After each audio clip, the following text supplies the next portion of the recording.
Muito bom estar aqui com vocês e agradeço a cada um de vocês por prestigiarem esse culto maravilhoso, se envolverem e serem partes integrantes da Igreja de Cristo Jesus, o Senhor.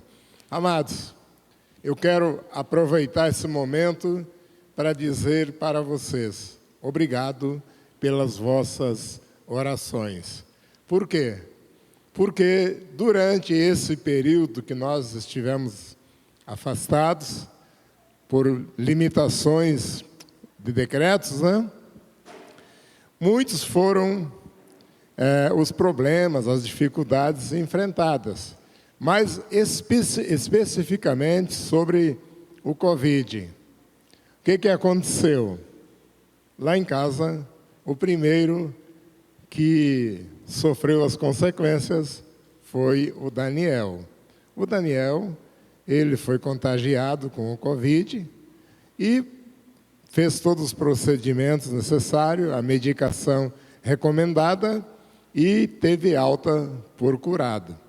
Em seguida, foi a vez da Rebeca e da Ivanilda, E eu ali, orando e contando com a oração de vocês e com o poder de Deus.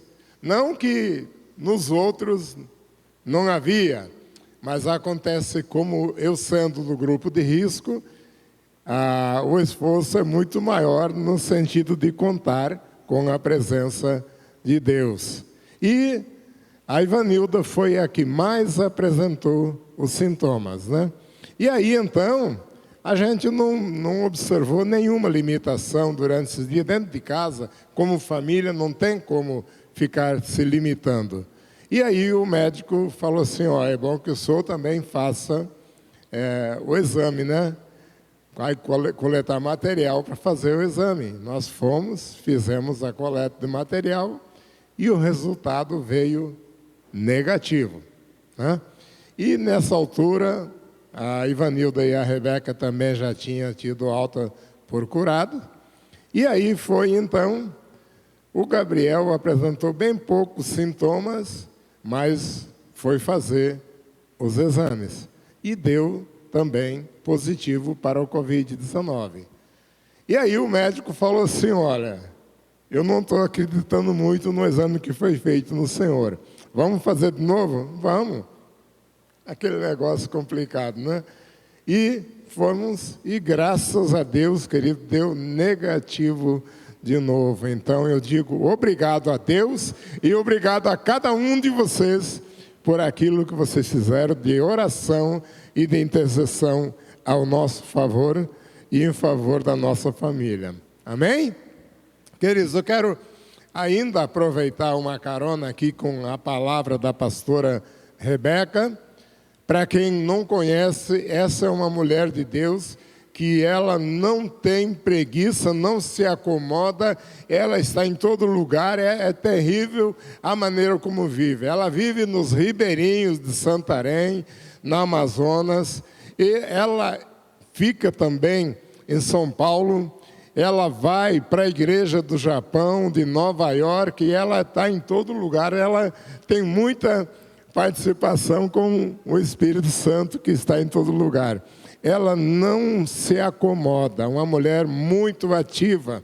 Ela já esteve aqui ministrando sobre família e sobre o romance real, aqui nesse palco para a nossa igreja. Mas esta palavra que ela trouxe aqui para nós hoje é muito importante porque, olha bem, queridos, a Bíblia ela vem falando desde Gênesis até o Apocalipse sobre verdades dos últimos tempos.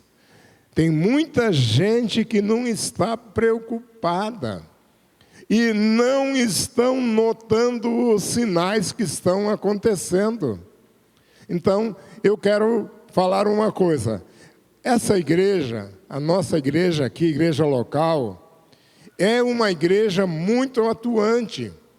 E durante o período da pandemia, nós acompanhamos, embora não estivesse aqui no presencial, acompanhava o culto da manhã, da tarde, da noite, queria saber, perguntava para as pessoas sobre como é que está o andamento. Então, eu quero dizer o seguinte: há alguns pais que não se preocupam muito com a juventude que está aqui. Queridos, olha bem, ó.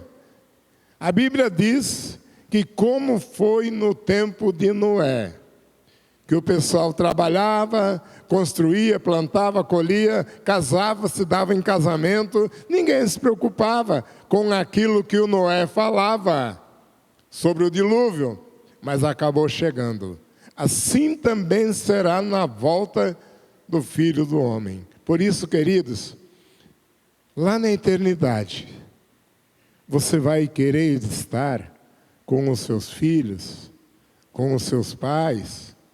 Por isso é muito importante a nossa participação plena nas atividades presenciais possíveis, nas atividades online, nas células e nas células online, queridos. Nós estamos tendo agora uma abertura um pouco melhor. Então já tem muita célula funcionando.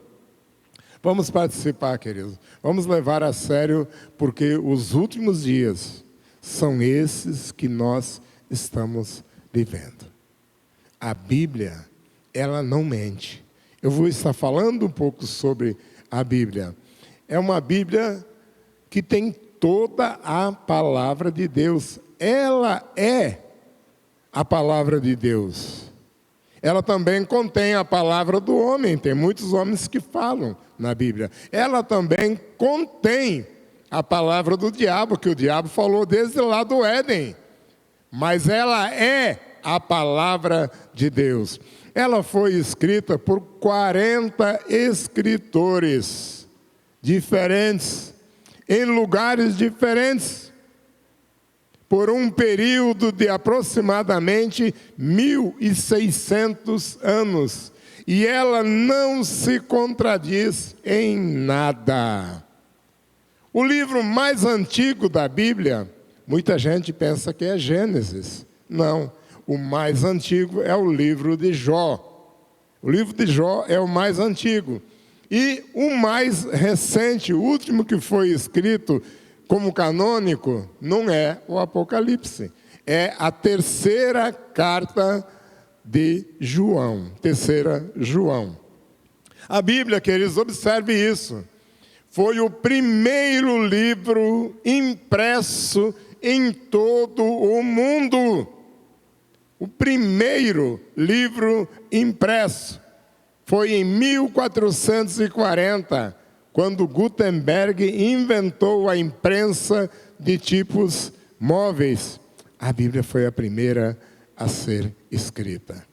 Hoje ela está traduzida em mais de 349 idiomas. É o livro mais impresso e mais vendido e mais lido do mundo inteiro. Por isso, eu vejo a mão de Deus trabalhando isso. E eu, como igreja, você como igreja, também tem que procurar fazer o máximo possível para poder alcançar vidas que ainda não estão conscientizadas disso que você já se conscientizou. Eu quero ler um texto bíblico para basear a palavra de hoje no seguinte tema: ser igreja hoje. Repete comigo: ser igreja hoje. Repita comigo, por gentileza: ser igreja hoje. Amém. Bem, vamos ver no livro de Atos, capítulo 11, versículos de 19 até 26. O livro de Atos é um livro que conta as atitudes dos discípulos de Jesus. Então, o livro de Atos é um livro que não foi concluído ainda. Por isso que tem muita gente que fala: a minha vida é Atos 29, porque é a continuação do trabalho daqueles que deram sequência a Jesus, as suas atividades. Então, vamos ler do 19 até o 26, que diz assim: os que tinham sido dispersos por causa da perseguição desencadeada com a morte de Estevão, chegaram até a Fenícia, Chipre e Antioquia, anunciando a mensagem apenas aos judeus. Versículo 20. Alguns deles, todavia, cipriotas e sirineus, foram a Antioquia e começaram a falar também aos gregos, contando-lhes as boas novas a respeito do Senhor Jesus. A mão do Senhor estava com eles, e muitos creram e se converteram ao Senhor. E notícias desse fato chegaram aos ouvidos da igreja em Jerusalém. E eles enviaram Barnabé a Antioquia. Este, ali chegando e vendo a graça de Deus, ficou alegre e os animou a permanecerem fiéis ao Senhor de todo o coração. Ele era um homem bom, cheio do Espírito Santo e de fé. E muitas pessoas foram acrescentadas ao Senhor. Então Barnabé foi a Tarso procurar Saulo. E quando o encontrou, levou-o para Antioquia. Assim, durante um ano inteiro, Barnabé e Saulo se reuniram com a igreja e ensinaram a muitos. Em Antioquia, os discípulos foram pela primeira vez chamados cristãos. Amém? Querido Pai, essa é a palavra que o Senhor nos deu para lermos nesse dia, Pai. Nos colocamos nas Tuas mãos inteiramente, para que tudo isso que está escrito aqui possa ser praticado por nós na igreja de hoje, Pai. Nós não somos diferentes, nem melhores, nem piores do que os cristãos daquele tempo. Por isso pedimos que, como eles dependeram do Senhor e do Seu Espírito, o Senhor também nos dê, Pai, essa porção para que possamos fazer tudo para a honra e glória do Teu nome, Pai. Muito obrigado, em nome do Senhor Jesus. Amém. Bem, essa passagem que nós lemos aí, ela aconteceu por volta do ano 42 da nossa era, né? E no contexto bíblico, a palavra, o termo igreja, ela designa normalmente a reunião do povo de Deus. É o que nós entendemos. E essa palavra, ela não está no Velho Testamento. Embora com outra conotação, talvez ela apareça, mas não especificamente.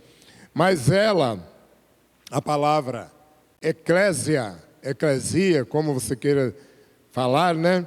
Ela tem um significado mais profundo do que só uma reunião. É um povo separado, é um povo santo, é um povo tirado para fora do mundo, retirado dentre as pessoas do mundo, para formarem então a igreja do Senhor. E temos que ter muito cuidado, porque ser igreja então implica num compromisso efetivo da vivência do cristianismo. Nós não temos outra forma de vida. Então implica estarmos intimamente identificados com Jesus, conforme a palavra diz, conforme está escrito. E neste dia em que o Espírito de Deus tem agido muito nas vidas que dão espaço para a atuação dele, nós temos que imitar Jesus ao máximo. E para isso, temos que ter a nossa decisão pessoal de fazer dessa forma.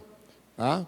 E eu sou igreja também no trabalho eclesiástico do dia a dia da igreja, seja ele em que trabalho for, seja qual for a minha idade, a sua idade. O importante é fazermos como está escrito para continuar a prática da proclamação do Evangelho de Cristo Jesus. Essa semana eu vi a irmã Fernanda, que está lá em Belo Horizonte, e ela citou então que existem pessoas que querem ter uma igreja. Querem ter uma igreja como alegação de que eu sou da igreja tal. Mas não querem ser igreja. Ser igreja hoje. Eu preciso ser igreja no contexto em que nós estamos vivendo. Mas tem muitos que não querem ser igreja, não querem se doar, não querem fazer aquilo com que a edificação da igreja onde eu estou inserido possa prosperar, possa crescer e possa melhorar em qualidade, em conteúdo. Também, na segunda-feira, lá no setor 19, no nosso culto das 18 horas, nós tivemos a palavra do irmão Elmar. Então ele estava falando que alguns anos atrás, quem sabe no tempo da juventude dele, né, os pastores pregavam sobre o pecado e as pessoas mudavam. Mas hoje não. Quando os pastores pregam sobre a verdade do pecado, as pessoas mudam de igreja. Não sei se é bem assim, creio que não seja o caso aqui. Mas no tempo de Jesus, quando um mestre da lei perguntou para Jesus qual era o maior de todos os mandamentos, lá em Mateus 22:37, Jesus responde assim: ame o Senhor teu Deus de todo o teu coração e de toda a tua alma e de todo o teu entendimento. Olha como é profundo. Há um fechamento completo na ideia de que Deus está acima de todas as coisas. Logo, o propósito primordial da igreja é amar e glorificar a Deus para que o seu nome seja exaltado. Também, quando Paulo estava lá em Atenas, na Grécia, falando ao povo ateniense sobre o Deus que eles adoravam sem conhecer, ele disse que Deus, de um só, fez ele todos os povos, para que povoassem toda a terra, tendo determinado os tempos anteriormente estabelecidos e os lugares exatos em que deveriam habitar. Então, nota-se que o planejamento sempre foi de Deus. Todas as coisas.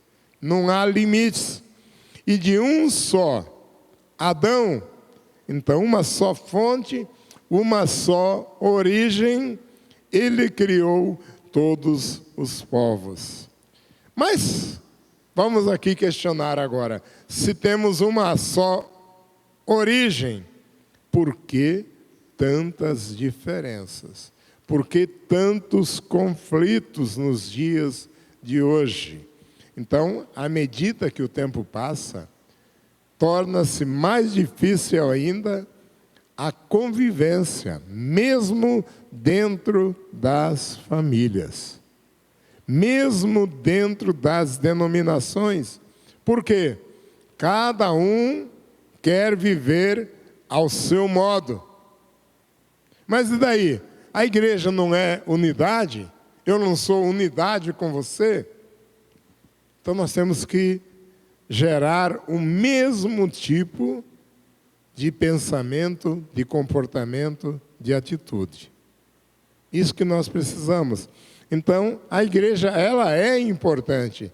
Ela é como se fosse um elo para garantir esse tipo de pensamento bíblico e para reforçar a coesão social da sociedade, das famílias, das escolas, da igreja, das células. Houve uma debandada.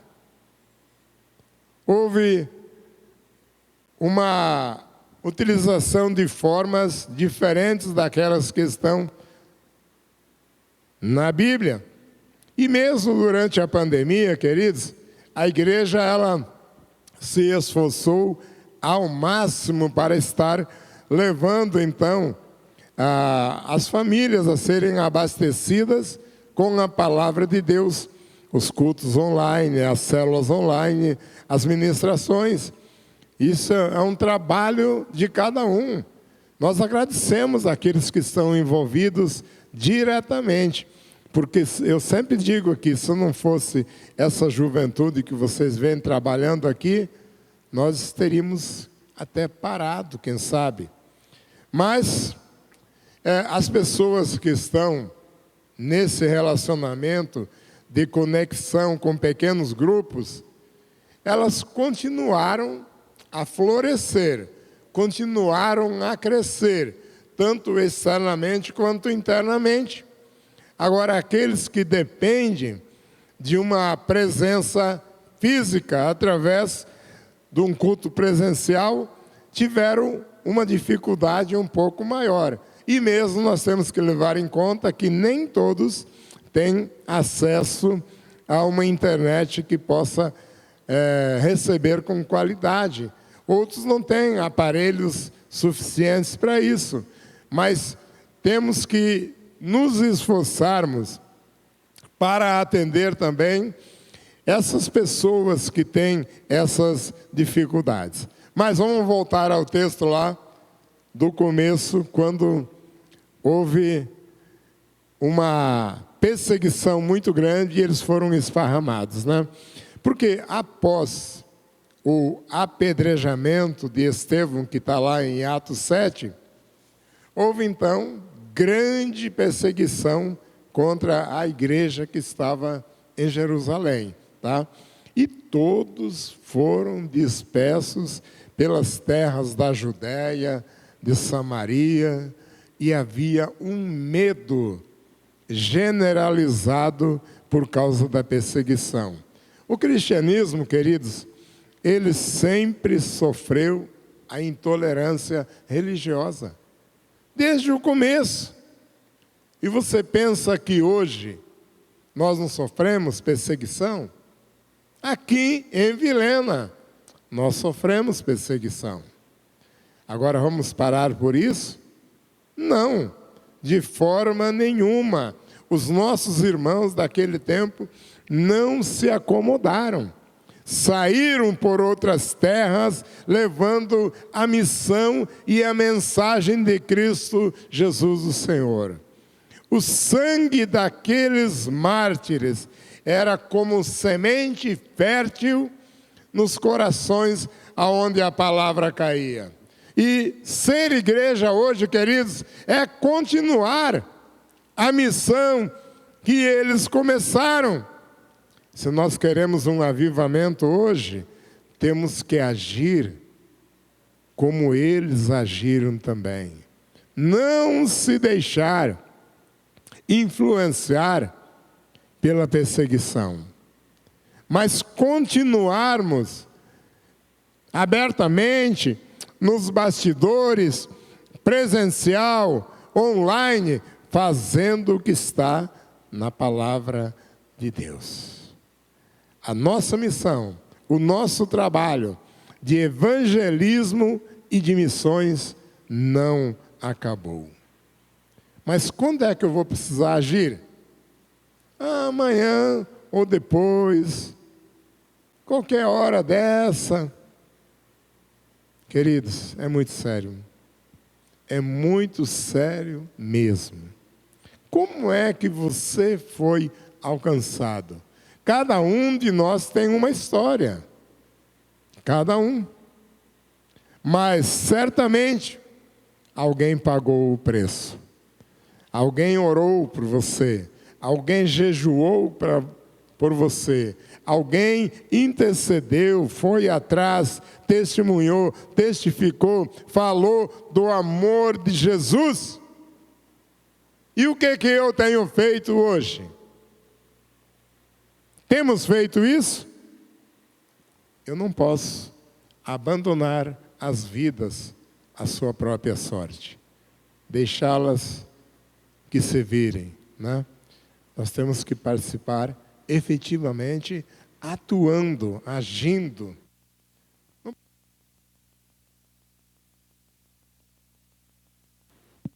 Não.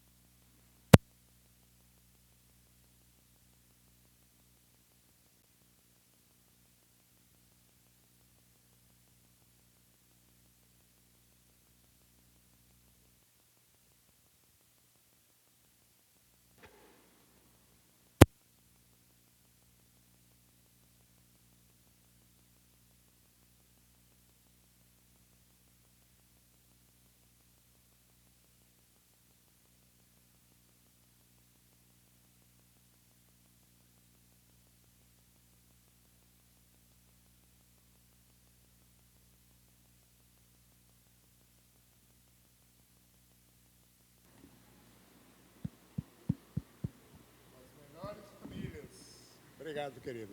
Deus te abençoe, Paulo.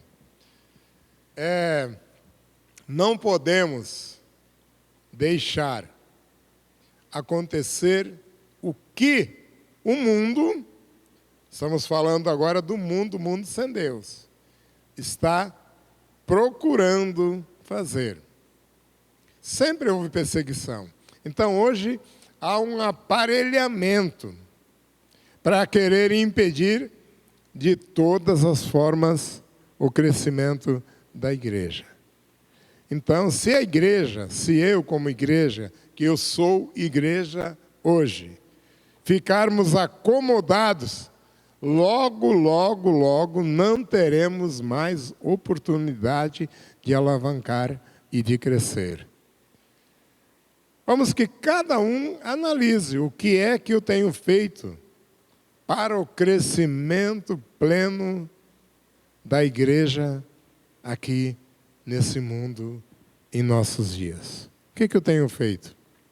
Queridos, há muitos acomodados. Há muitos acomodados. Não aqui na nossa igreja local. Mas tem pessoas que, se você perguntar, você tem participado dos cultos? Não. Só depois que tiver uma vacina. Só depois que passar a pandemia. Mas no shopping, no futebol, na feira, na academia, no mercado e etc. Aí não precisa da vacina, né? É livre, né? E tem aqueles, então, que se acomodam simplesmente, não querem mais, só querem justificar o seu pecado, achando, não, eu tenho a Bíblia, eu leio, está tudo bem por aqui. Queridos, nós precisamos trabalhar. Precisamos saber que a igreja tem o papel principal, que é ganhar vidas para Cristo e cuidar bem delas. Cuidar bem. Precisamos, então, dizer não aquilo que as pessoas gostam de ouvir, mas aquilo que as pessoas precisam ouvir. Em muitos lugares do mundo, a decadência da igreja começou assim. Na Europa, foi assim. A decadência aconteceu por causa da comodidade e da secularização da igreja. Decadência total. E nos nossos dias, o modernismo tem avançado, a tecnologia tem avançado. Claro que tem, e muito, muito mesmo. Mas o que está acontecendo hoje já havia sido previsto lá no livro de Daniel, capítulo 12, versículo 4, há 25 séculos atrás. A evolução da multiplicação da tecnologia. Está escrito assim lá: mas você, Daniel, mantenha essa profecia em segredo, cele o livro até o tempo do fim. É o tempo de hoje, queridos. Quando muitos correrão de um lado para outro, e o conhecimento aumentará. Você tem notado que o conhecimento tem se multiplicado? Muito. Até o século XIX, ano 1900, o conhecimento dobrava a cada 100 anos. A cada século, dobrava o conhecimento. No ano 2000, o conhecimento humano dobrava a cada ano. A cada ano. Agora, o nosso conhecimento está dobrando diariamente. Quase que diariamente. O que você sabe hoje, amanhã já foi ultrapassado. É muito rápido. Então, o conhecimento dobra quase que diariamente. E mais, vai aumentar ainda mais isso. Acreditem. Por isso, quem já está com o HD bastante usado, não consegue acompanhar tudo o que vem acontecendo. A tecnologia. Todo momento eu tenho que chegar para os meus filhos, como é que eu faço isso? Ah, eles sabem rapidinho. Pronto, já resolve. Né? É desse jeito. Por isso, então, nós precisamos ler mais a Bíblia, fazer cursos teológicos, fazer escola bíblica, participar online ou presencial. Por quê? Porque a Bíblia é a palavra que se renova a cada manhã. Então a Bíblia ela se mantém atualizada. Jeremias escreveu lá em Lamentações 3:23. As suas misericórdias não têm fim, novas são a cada manhã. Grande é a tua fidelidade. Amém? Quando nós participamos então de uma célula ou de cultos online, nós estamos então aumentando o nosso conhecimento. Estamos vendo o que o Espírito de Deus tem revelado para outras pessoas e trocando ideias, né? E quando convidamos pessoas para participar, nós estamos evangelizando. Quando oramos, quando jejuamos, quando intercedemos, nós estamos cumprindo o nosso papel como igreja hoje. Quando cuidamos de vidas, estamos então obedecendo a ordem do Senhor Jesus Cristo. A carta de Paulo aos Efésios também, capítulo 2, versículo 20 em diante, diz assim: edificados sobre o fundamento dos apóstolos e dos profetas, tendo Jesus Cristo como pedra angular, no qual todo o edifício é ajustado e cresce para tornar-se um santuário santo no Senhor. Queridos, fundamento é a palavra. Não temos para onde correr. Cristo como referencial. E todos nós crescemos sendo santuário do Senhor. Reflita nessa palavra. Participe de uma célula nessa semana. E fale daquilo que o Espírito de Deus revelou para você, além disso que foi falado aqui. Amém? Vamos nos colocar em pé, queridos?